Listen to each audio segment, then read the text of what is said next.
Bonjour, je suis ravi de vous retrouver sur l'Argus.fr pour vous faire découvrir la Dacia Spring, un chocard qui préfigure la toute première citadine de la marque roumaine, 3,73 m, mais en même temps qui préfigure le premier modèle 100% électrique de la marque. Alors si le look vous est familier, c'est tout à fait normal, il reprend exactement celui de la Renault City KZ2 déjà vendue en Chine. Vous retirez tous les éléments qui font un petit peu chocard.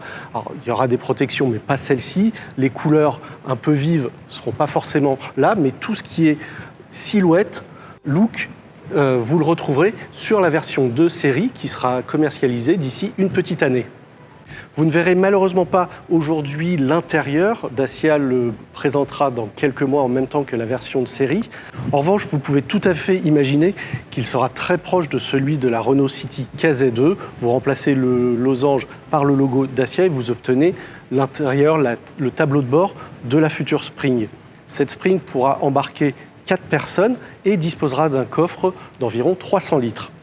Pour la partie technique, Renault reste discret. Ce Spring n'est encore qu'un chocard. En revanche, ce qu'on sait d'ores et déjà, c'est que la City KZ2 de Renault prêtera ses organes, un moteur électrique de 45 chevaux, une batterie d'une capacité de 26,8 kWh pour une autonomie d'environ 200 km en usage mixte, cycle WLTP. En usage exclusivement urbain, ça peut monter même jusqu'à 300 km d'autonomie.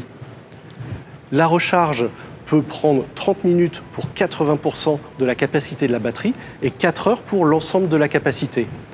Le dernier atout de cette future Spring, c'est son prix. Il sera compris entre 15 et 20 000 euros, hors bonus. Si vous comptez le bonus, vous pouvez descendre à 10 000 euros, ce qui est une exception pour une voiture électrique aujourd'hui.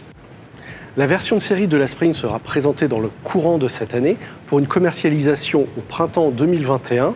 Ce sera l'occasion de voir si la signature lumineuse sera reprise de ce chocard. Sur ce, je vous dis à très bientôt sur l'Argus.fr.